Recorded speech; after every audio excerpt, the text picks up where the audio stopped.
नमस्कार दोस्तों, मनी मग के एक और वीडियो में आपका स्वागत है। मैं हूं सीए पिंकेश ठकरानी। दोस्तों आज हम लोग बात करने वाले हैं how to get rich habits के बारे में। तो ये सीरीज चलेगी दोस्तों, हर संडे को मैं एक वीडियो पोस्ट करूंगा जिसके अंदर में मैं आपको अलग अलग टाइप की हैबिट्स बताऊंगा जो कि रिच लोग फॉलो करते हैं, अमीर लोग फॉलो करते हैं समृद्ध बनने के लिए। और दोस्तों अभी भी रिच होने के बाद भी, बिलियनियर्स होने के बाद भी वो अपनी इन हैबिट्स को छोड़े नहीं हैं। और दोस्तों ये हैबिट्स भी आपके अंदर में आनी चाहिए दोस्तों, और इसकी वजह से आप जो है उस रास्ते पर चल पड़ेंगे जहां पर कई सारे लोग पहुंच चुके हैं और जहां पर सिर्फ दुनिया के 5% लोग ही पहुंच पाते हैं।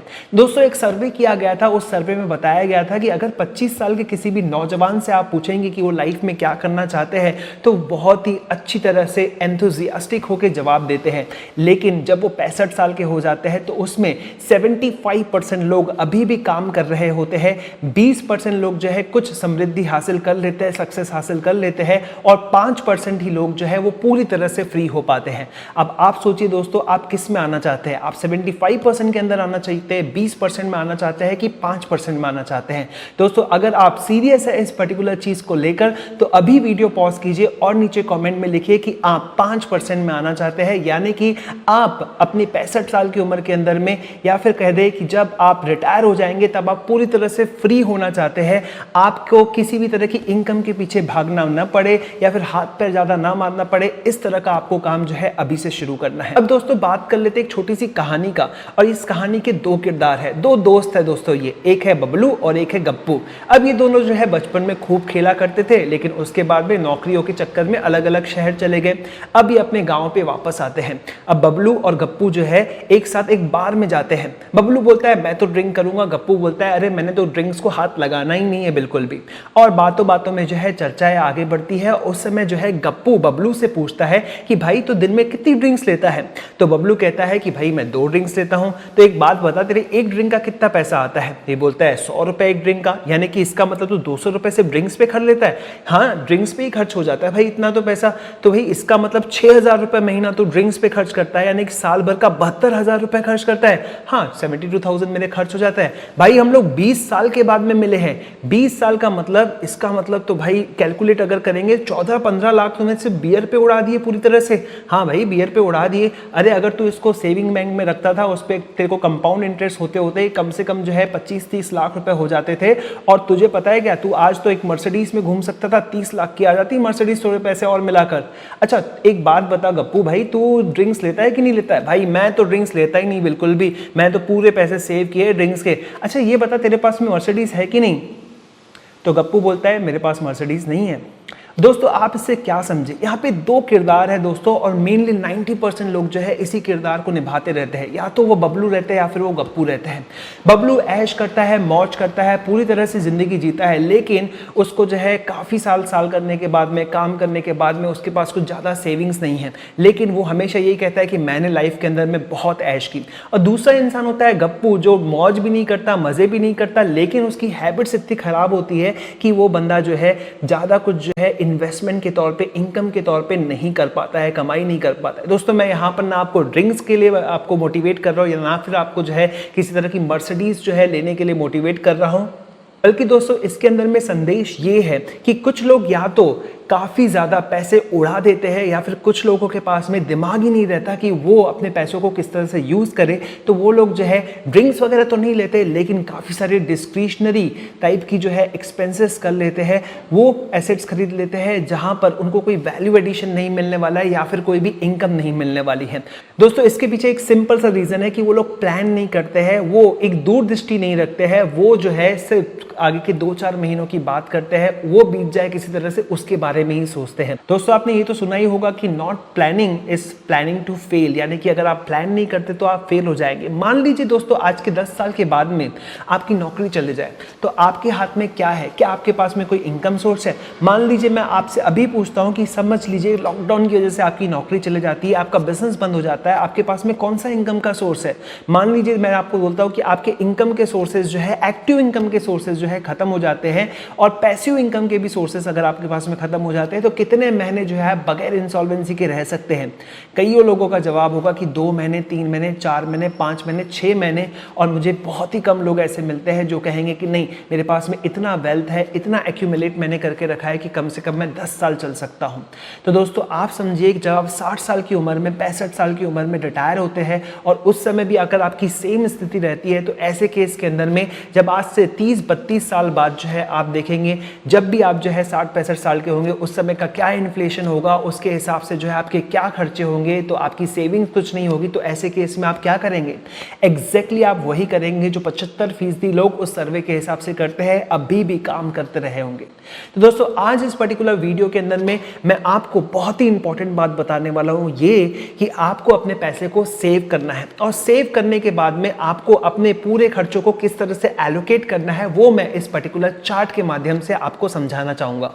दोस्तों ये चार्ट दिया है ली का शिंग ने। ली का शिंग जो है एक बहुत ही बड़े बिलियनियर रह चुके हैं दोस्तों, और ये हांगकांग के बिलियनियर है। इसकी आप जो है नेटवर्थ देख सकते हैं, $30 बिलियन के करीब करीब है। अमेजिंग। और इनका ये फॉर्मूला है दोस्तों, ये फॉर्मूले को आपको फॉलो करना है। अगले आने वाले 3-4 महीने आप इसको फॉलो करके देखिए, और आप देखेंगे अगर ये हैबिट आप इनकैलकुलेट करते हैं अपनी लाइफ के अंदर में, तो बहुत ही मजा आ जाएगा दोस्तों। तो सबसे पहले ये लोग कहते हैं कि भाई 35% आपको लिविंग एक्सपेंसेस के लिए रखना है। आपका बेसिक फूड है, आपका बेसिक क्लॉथिंग है, या फिर आपका रेंट वगैरह है, तो उसके लिए आपको 35% एलोकेट करना है। तो आपके बेसिक जो है चीजें यहाँ पर कवर हो जाएगी। खासकर यंग लोगों को जो है 35% अपनी लिविंग एक्सपेंसेस ज्यादा खर्च नहीं करना चाहिए। अब क्योंकि वो यंग है, तो ऐसे केस के अंदर में वो ग्रोथ ओरिएंटेड रहेगा। अब क्योंकि वो ग्रोथ ओरिएंटेड रहेगा, तो उसको 15% पैसा नेटवर्किंग पे खर्च करना चाहिए। जी हाँ, नेटवर्किंग यानी कि फ्रेंड्स बनाना, अलग अलग लोगों से बात करना, उनको लंच पे लेकर जाइए, रिश्ते बनाइए दोस्तों। ऐसे रिश्ते बनाइए जो आपके बिजनेस में आपको काम आए, आपके करियर में आपको काम आए, आगे चल के बेहतर नौकरी में, बेहतर तरीके प्रमोशंस के लिए आपको काम है। केस में आप अपने ऑफिस वालों को घर बुला सकते हैं, रिलेशनशिप बना सकते हैं, अपने बॉस को एक छोटा मोटा गिफ्ट दे सकते हैं, या फिर आउट ऑफ द कंपनी जाकर उनके साथ में जो है बात कर सकते हैं, ताकि आगे चल के आपको उसके बेनिफिट्स मिले, लोग आपको पहचाने।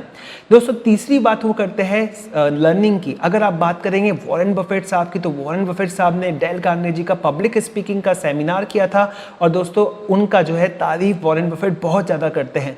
तो यहाँ पर दोस्तों 15% आपको लर्निंग में खर्च करना है। यहाँ पर आपको जो है अपनी स्किल्स को अपग्रेड करना है दोस्तों। यहाँ पर आप लोगों को अलग अलग सेमिनार्स अटेंड करने हैं, या फिर दोस्तों वेबिनार्स अटेंड करने हैं, कोर्सेज लेने हैं जो आपकी स्किल्स को बढ़ाए। और स्किल्स बढ़ेगी तो आपका पूरी तरह से इनकम बढ़ेगा। आपका इनकम बढ़ेगा तो उस केस के अंदर में आपके लिविंग एक्सपेंसेस जो है आप 30% के हिसाब से एलोकेट करते हैं, तो और भी जो है आपका स्टैंडर्ड ऑफ लिविंग बढ़ता है। दोस्तों ये कहते हैं 10% आप ट्रैवल पे खर्च करें, आप साल भर में एक अच्छी जगह पर घूमने जाए, ताकि आपका मूड पूरी तरह से फ्रेश हो जाए। और दोस्तों यहाँ पर जिस तरह कि हम लोग, बहुत सारे लोग ये कहते हैं कि हम अपनी इनकम का 50% सेव करेंगे, लेकिन दोस्तों 50% सेव करने के चक्कर में ना वो नेटवर्किंग करते हैं, ना लर्निंग करते हैं, ना ट्रैवल करते हैं। तो यहाँ पर इतना बड़ा बिलियनियर कहता है कि अपनी इनकम का 25% इन्वेस्ट करें। दोस्तों इन्वेस्ट करना ऐसा नहीं है कि आपने उठा के जो है सिर्फ इन्वेस्ट कर दिया, इसके लिए भी आपको जो है कुछ ना कुछ लर्निंग करनी पड़ेगी, कुछ लोगों से बात करनी पड़ेगी, नेटवर्किंग करनी पड़ेगी। कई बार तो ट्रैवलिंग के समय जो है आपको इन्वेस्टिंग आइडियाज आते हैं। तो दोस्तों ऐसे केस के अंदर में आपको 25% इन्वेस्ट करना है। जैसे जैसे दोस्तों आप इन सभी चीजों से जो है बेनिफिट लेंगे, वैसे आपके जो है इनकम बढ़ेगी, और इनकम बढ़ने की वजह से आपका इन्वेस्टमेंट पूल भी बढ़ता चला जाएगा। दोस्तों पहली हैबिट क्या है? पहली हैबिट है दोस्तों सेविंग करने की, और इसके साथ में फिजूल खर्ची करने से अपने आप को रोकने की, अपने इमोशंस को रोकने की। और दोस्तों यहाँ पे वॉरेन बफेट साहब की बात करते हैं, तो वॉरेन बफेट साहब जो है अभी भी अपने उसी घर में रहते हैं जो 1958 में उन्होंने $31,500 के अंदर में ओहामा में खरीदा था दोस्तों। और आज तक उन्होंने कोई बड़ा जो है घर नहीं लिया, जबकि वो तो आधा शहर खरीद सकते हैं किसी भी इंडियन सिटी का। अगर दोस्तों हम वॉरेन बफेट की बात करें तो आज भी उनको मैकडॉनल्ड्स का हैमबर्गर अच्छा लगता है, उसके साथ में वो कोका कोला पीना पसंद करते हैं। अगर दोस्तों हम लोग वॉरेन बफेट साहब की ही बात करते हैं, तो वो कहते हैं कि यंगस्टर्स के लिए उनकी सबसे बड़ी एडवाइस क्या है, तो उनका कहना है कि क्रेडिट कार्ड से दूर रहना है। और उन्होंने दोस्तों सक्सेस के बारे में सिंपल सी बात कही है कि आप वो करें जो आपको पसंद है, वो सक्सेस है। और अगर आपको ऐसी सक्सेस चाहिए, अगर आपको अपनी लाइफ के अंदर में फ्री होना है, अगर आपको फाइनेंशियल फ्रीडम चाहिए ट्रू सेंस के अंदर में, ताकि आपको हर महीने दर महीने जो है सैलरी के लिए टेंशन न लेनी पड़े, उसके पीछे भागना न पड़े, तो ऐसे केस के अंदर में आपको जो है आज ही से इसकी शुरुआत करनी चाहिए। आज आप जिस उम्र के भी होंगे, 20, 25, 30, 35, 40, इस मॉडल को अपना के देखिए दोस्तों। इस मॉडल में काफी दम है और इसने जो है काफी सारे लोगों को रिजल्ट्स दिया है। पर्सनल फाइनेंस के ऊपर में, गेट रिच हैबिट्स के ऊपर में मेरे पास में बहुत सारी बुक्स है, बहुत सारी बुक्स है। तो इसमें से मैं आपको जो है बहुत ज्यादा कंटेंट देने वाला हूं अपने वीडियोस के अंदर में। काफी हाई प्रोफाइल कंटेंट्स रहेगा, चाहे वो टोनी रॉबिन्स की बुक से हो या फिर रॉबर्ट कियोसाकी की बुक से हो, ताकि हम इंडियन वे के अंदर में जो है इसको समझा पाए। और दोस्तों इसीलिए मैं चाहता हूं कि आप इस सीरीज को फॉलो करें। अब दोस्तों आपके लिए 2 टास्क है। टास्क नंबर 1 दोस्तों, जो चार्ट में अलग अलग आइडियाज आपको मिली, लिविंग एक्सपेंसेस की, ट्रैवल की या लर्निंग की या फिर नेटवर्किंग की, आपको जो है एक पेन उठाना है, पेपर उठाना है और इस आइडियाज को आप किस तरह से इंप्लीमेंट करेंगे वो लिखना है। नंबर 2 टास्क दोस्तों, आपको जो है ये पर्टिकुलर वीडियो कम से कम 2 लोगों को शेयर करना है और इस पर्टिकुलर प्लान को आपको फोटो के रूप पर इस ईमेल आईडी पर भेजना है, ताकि अगर आपका प्लान में कोई अच्छा आइडिया हो तो अगले संडे जो वीडियो आएगा आपके नाम के साथ में हम आपको अप्रिशिएट कर पाए। आई होप दोस्तों आपको ये वीडियो पसंद आया होगा। कमेंट करना मत भूलिएगा। और जी हां, आप जो है अगर आप तक चैनल को सब्सक्राइब नहीं किया है तो अभी के अभी बेल आइकन दबा दीजिए। इसी तरह के और वीडियोस हम नेक्स्ट संडे को लेकर आएंगे। तब तक के लिए नमस्कार दोस्तों।